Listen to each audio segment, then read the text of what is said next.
Estás escuchando un devocional del reto Mujer Verdadera 365 cronológico. Día 356.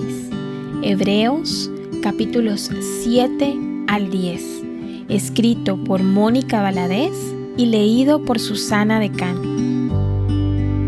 Continuamos con la explicación magistral del autor a los Hebreos del por qué la obra de Cristo, incluyendo su sacerdocio que es superior a cualquier otro, y en este caso en particular, el de Melquisedec, que se mencionó en el último versículo del capítulo 6.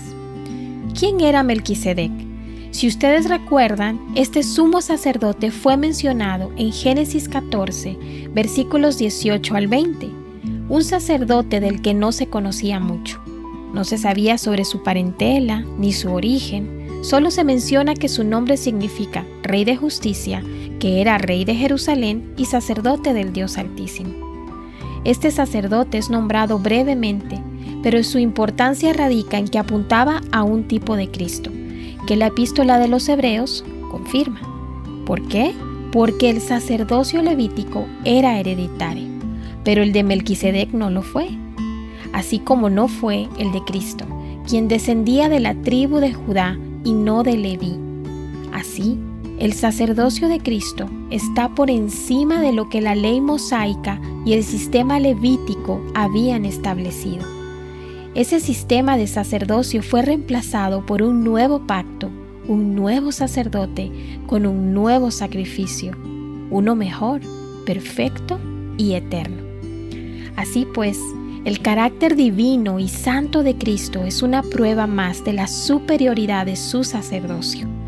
Cada vez que un sumo sacerdote del pueblo pecaba, también debía ofrecer sacrificios por sí mismo. Pero Cristo no tuvo pecado y no requirió ningún sacrificio por él mismo.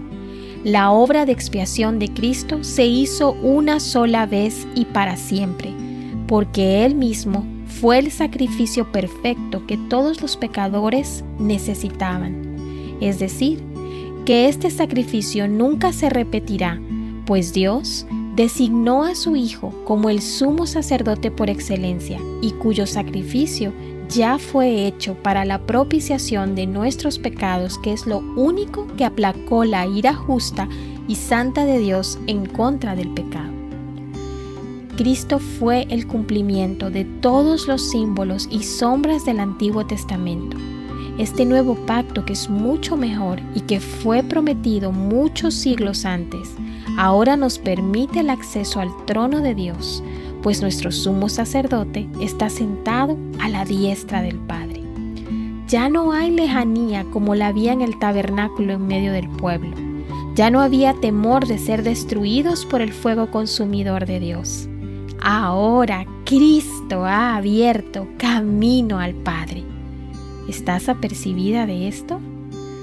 Y es solo por esa posición que Cristo tiene delante del Padre que ahora nosotras podemos ser receptoras de las promesas dadas anteriormente por los profetas.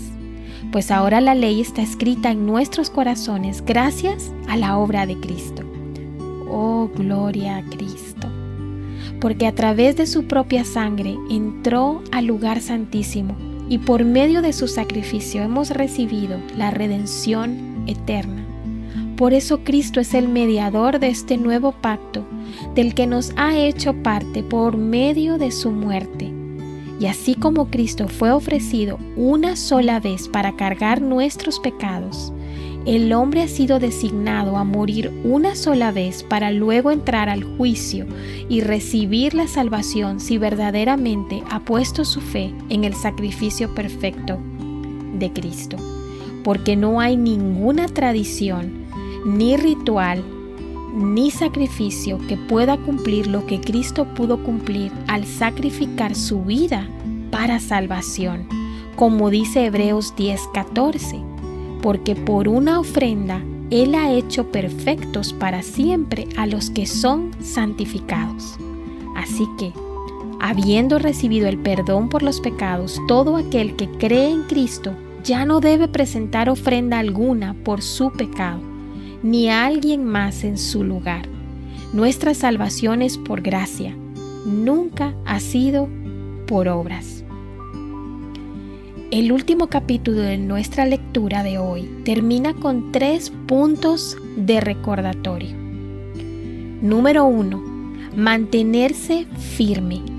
Hay un motivo tan grande por el cual esto puede llevarse a cabo. Cristo lo ha cumplido todo.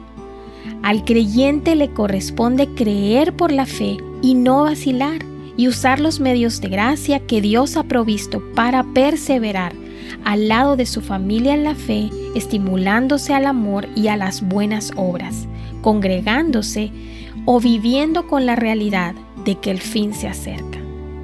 Número 2. Abandonar el pecado deliberado.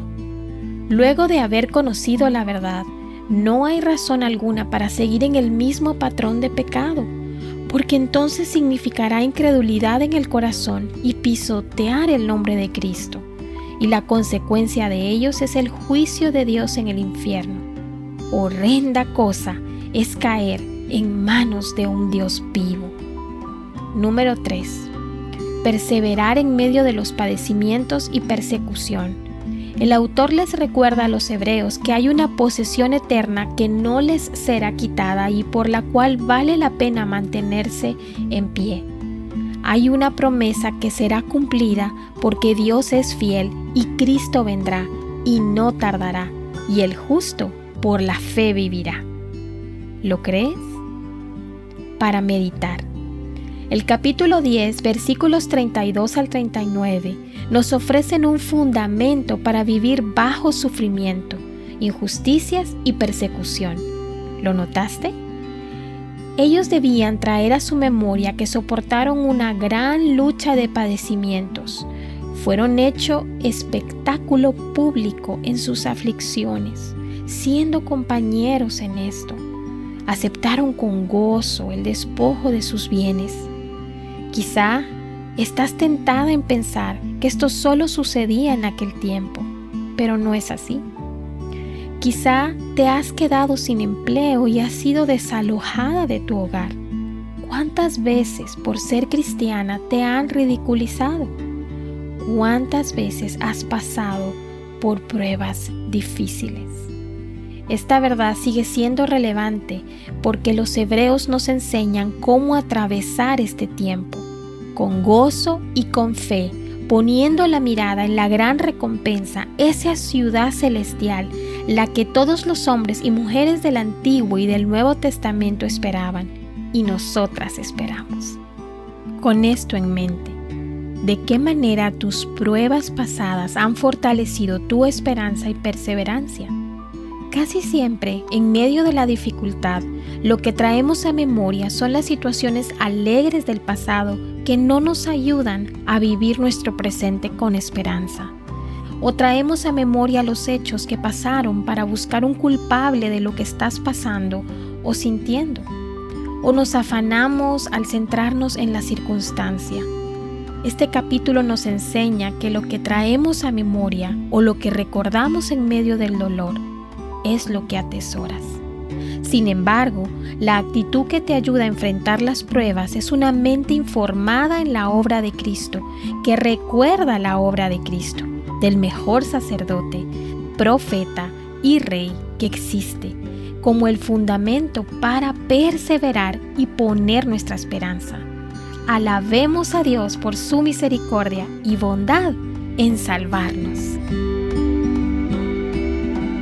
Para más contenido como este, visita avivanuestroscorazones.com.